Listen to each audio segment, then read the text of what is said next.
Now, the fact that we're taking an estimate from a distance, you know, we figured, well, this is quite something. However, we continued to watch these darting lights go across the sky and stop, absolutely stop, come to a dead stop, and reverse in an acute angle their direction, and then proceed on in sort of, they were traveling so fast that you could almost see a pattern left by, if you are computer people, when you move a mouse real quick across the screen, you see a little bit of a tail. Well, that's exactly the way these 6 or 7 craft worked. After 5 minutes of watching these things, they all seemed to group up to the west-northwest. Okay? They started to come in on a circle. But what I would like to point out is that where they were putting on their display in the north-northwest sky, just directly east of that is what is known as Area 51. Area 51 is a AEC name, okay? Atomic Energy Commission. That was the old name for Atomic Energy Commission. We knew it as the Groom Lake Flight Test Facility in the Air Force. And it was where we tested our aircraft after we got the prototype made from the Skunk Works. So here are these, let's get back to the circle in the sky. What they did was coalesce and started rotating in a circle, and then they disappeared.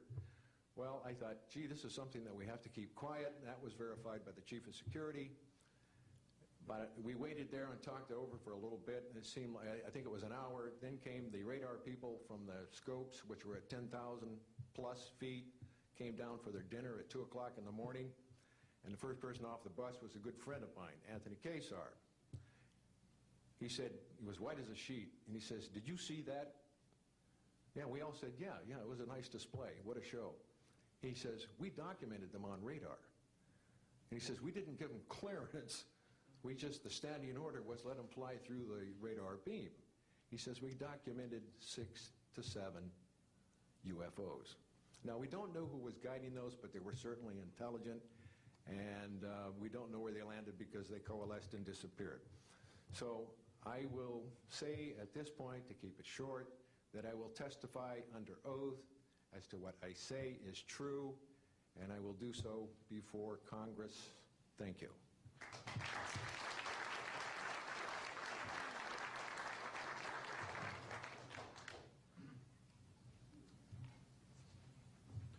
My name is Robert Solis. Contrary to what it says on the card, I was not a lieutenant colonel in the Air Force. I was in the Air Force active duty after I graduated from the Air Force Academy in 1964 until 1971 and separated as a captain. In March of 1967, I was stationed at Malmstrom Air Force Base, Montana, as a missile launch officer, Minuteman missiles. On an early morning of March 16th, 1967, I got a call from my security guard, primary security guard upstairs. We had about 6, as I recall, flight security airmen upstairs. I was downstairs 60 feet underground in a capsule monitoring and controlling 10 nuclear-tipped Minuteman missiles. I got a call that morning that they were seeing strange lights flying in the sky.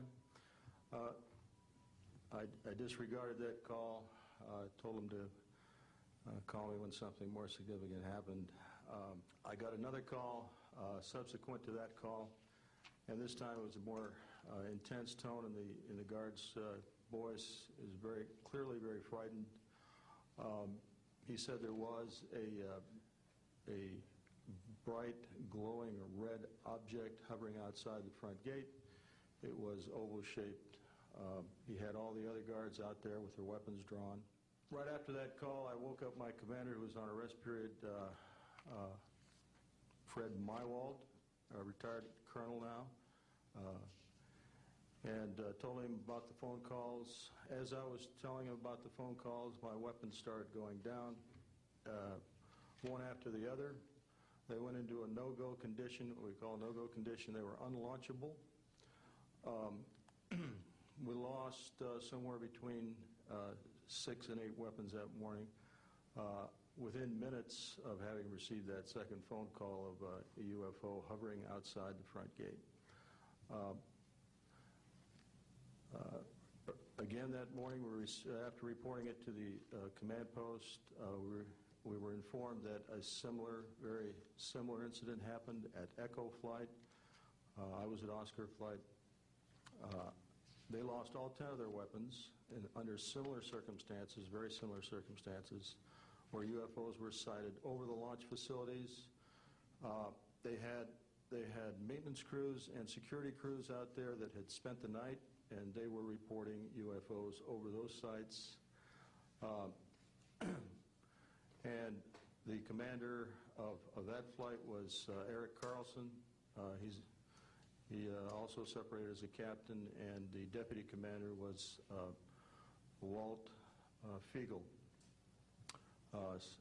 retired as a lieutenant colonel. We have those witnesses that I just mentioned, the names I just mentioned, have spoken of this event before, and they will back up this story.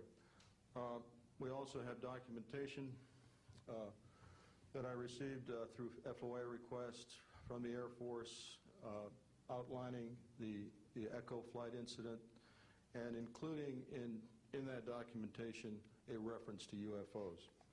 We have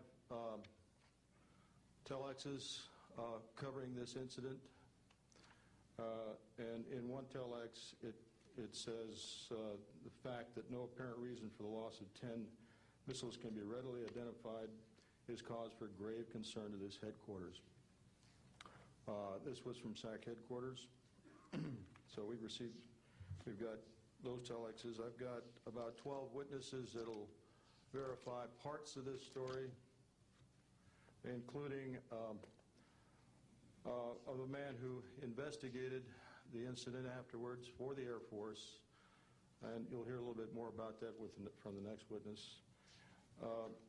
And also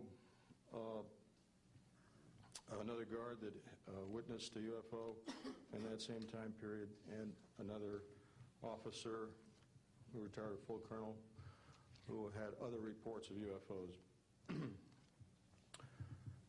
Ancillary to that, excuse me, I've got the complete report on a Minot, North Dakota incident. That was Minot Air Force Base, North Dakota, which happened in August of 1966. Very similar UFOs sighted over missile silos, and also a UFO incident that was investigated by the Air Force immediately after our incident within a week.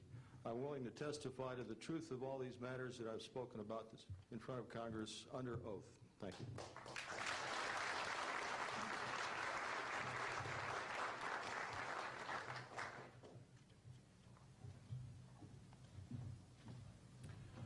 Good morning. My name is Dwayne Arneson.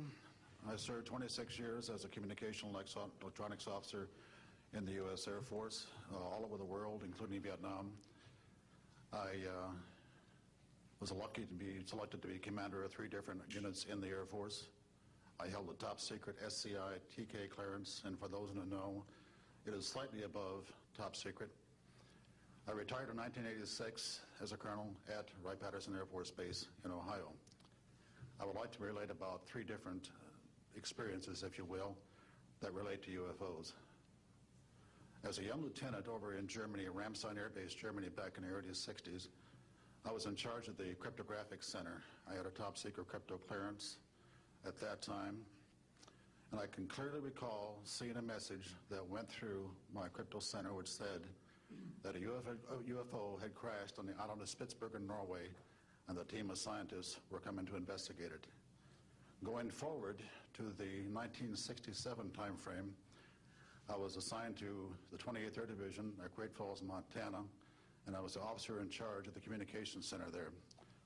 Also, I was a top secret control officer for the division. I had a crypto account. I was an account custodian, and I also passed out nuclear launch authenticators. During that time, I can recall seeing a message come through that communications center which said, basically what Bob just got through talking about, is that a UFO was seen near the missile silos and the missiles were deactivated. Coincidentally,